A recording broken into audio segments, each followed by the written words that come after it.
Jadi memang ya nggak bisa dipungkiri kita harus beradaptasi dengan kondisi sekarang gitu ya Pak Indro ya. Jadi berkaitan dengan pengalaman kemarin pada saat pembelajaran online dengan IIM, kalau misalkan ditanya apakah efektif dan efisien, menurut saya sudah efektif dan efisien. Kenapa? Karena memang walaupun kita tidak ketemu secara langsung gitu ya, nggak bertatap muka secara langsung, tapi kan video kita on kan gitu.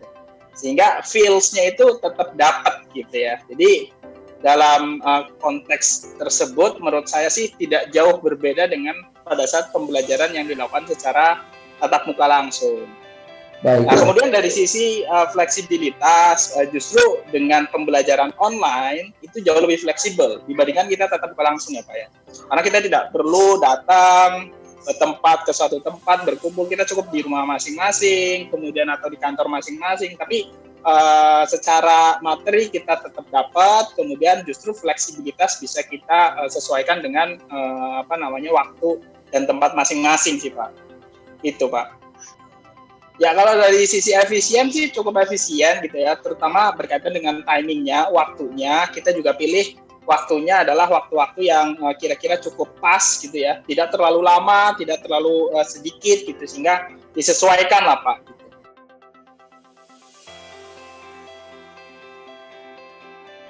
Ya, kalau menurut saya sendiri metode pembelajaran online kemarin sih bisa diterapkan untuk di karyawan yang lain, tapi dengan catatan bukan jenis training-training yang kita memerlukan onsite ya Pak ya. Karena kan kadang ada beberapa training yang kita ikuti dan kebetulan ada onsite jadwal onsite-nya gitu. Contoh misalkan kita training berkaitan dengan industri kelapa sawit gitu kan. Biasanya kita visit tuh Pak, gitu kan. Nah, tapi kalau misalkan training dengan sifat yang knowledge, kemudian certification yang tidak memerlukan visit secara langsung, ya saya rasa itu sangat bisa untuk diterapkan di teman-teman yang lain, di unit yang lain gitu. Dan tentunya sesuai dengan kebutuhan mereka ya Pak ya.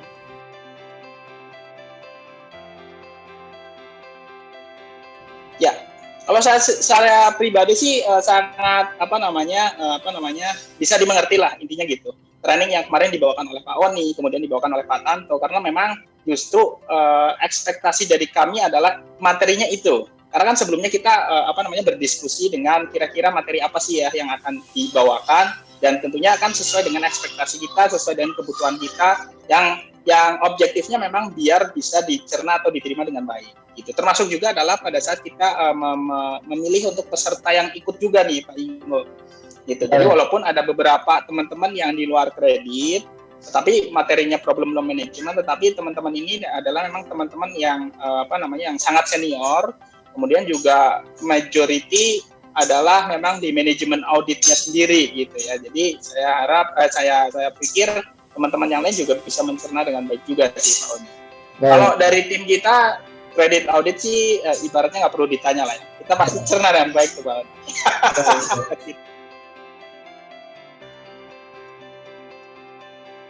Sangat relevan sih Pak, karena memang kita yang mau ya Pak ya, kita mau begitu. Jadi sangat relevan sekali gitu. Bermanfaat pasti Pak gitu, karena banyak insight-insight baru yang Pak Oni berikan, Pak Tanto berikan gitu ya, sehingga kita bisa lebih enhance, kita punya katakanlah standar audit metodologi, kita sampaikan juga, kita update di sana gitu Pak.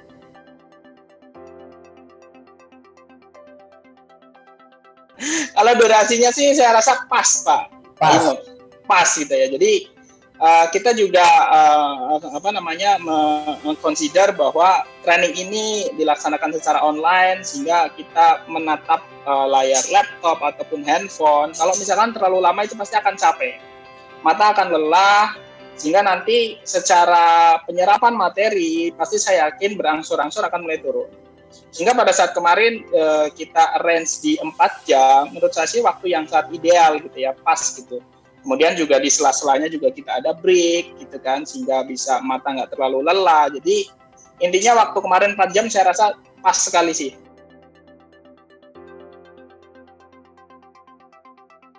Oke, kalau dari penguasaan materi saya rasa nggak perlu ditanya Pak ya. Pak Oni, Pak Tanto itu pengalaman sangat banyak. Kita juga banyak dapat ilmu baru dari beliau-beliau ini. justru training-training yang seperti inilah bagi saya pribadi dan juga tim kebetulan memang yang kita harapkan.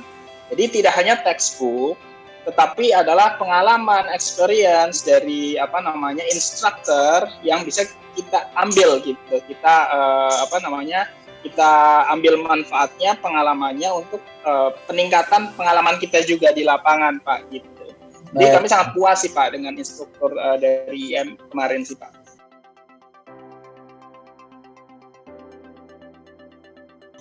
Ya, kalau menurut saya sih sangat perlu ya, relevan juga gitu ya, terutama yang berkaitan dengan kredit proses, tentunya juga RM yang RM lending lah ya pastinya ya gitu ya. Itu sangat relevan untuk bisa diberikan atau sharing mengenai problem loan management. Terutama dengan ya kita tahu sendiri dengan berbagai macam eksternal faktor COVID-19 maupun makroekonomi yang kita sedang turun, pasti kita punya deteriorating di loan itu berimpaknya besar gitu. Sehingga training ataupun manajemen kontrol berkaitan dengan problem loan management ini menurut saya sangat relevan untuk kita berikan ke credit related unit ya, baik itu RM ataupun support unit lainnya, termasuk juga adalah credit approver, kemudian juga middle office, pokoknya semua yang berkaitan dengan decision maker untuk proses inisiasi kredit dan maintenance kredit itu perlu dan relevan untuk diberikan training PLM ini sih, Pak. Itu, Pak. Ya paling kalau masukan atau saran dari saya pribadi sih berkaitan dengan jaringan ya Pak ya, karena memang tantangan pertama kita kalau misalkan training dilakukan secara online itu pasti mengenai stabilitas dari jaringan. Bukan berarti yang kemarin itu jelek, enggak, justru stabil sekali kemarin gitu. Tetapi ya ini hal-hal yang mungkin bukan saran untuk perbaikan tapi perlu dipertahankan gitu. Syukur-syukur ditingkatkan gitu ya. Sehingga proses training bisa walaupun tidak tatap muka secara langsung tapi rasa-rasanya seperti tatap muka, Pak. Karena kita tahu sendiri kalau pada saat video on itu pasti bandwidth akan makan lumayan besar gitu ya, Pak ya. Gitu. Jadi harapan saya agar stabilitas jaringan tetap dipertahankan dan syukur-syukur ditingkatkan lagi, jauh lebih bagus lagi itu, Pak.